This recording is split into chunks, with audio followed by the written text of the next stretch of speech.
শবে বরাতের এই রুটি পিঠাটা কম বেশি কিন্তু সবাই খুব পছন্দ করে। আমাদের বাসায়ও ঠিক তেমনি। বাসার সবার এই পিঠাটা খুব পছন্দ। এইজন্য প্রতি বছরই বানানো হয়। এই রুটি পিঠাটা দেখতে যতটা সহজ মনে হয়, বানানোটা কিন্তু ততটাই কঠিন।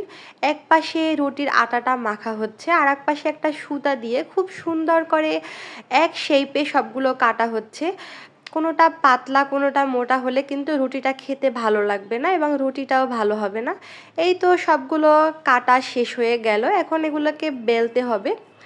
বেলাটাও অনেক ট্রিকি ব্যাপার, যে কেউ এটা কিন্তু বেলতে পারে না।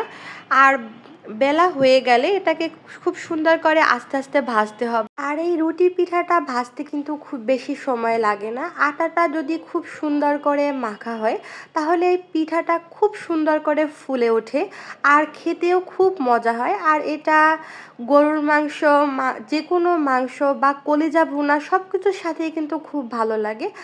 আজকে আমাদের বাসায় বেশ কিছু আয়োজনই ছিল, কিন্তু প্রথমে আমরা এটাকে কলিজা ভুনার সাথে খেয়েছি।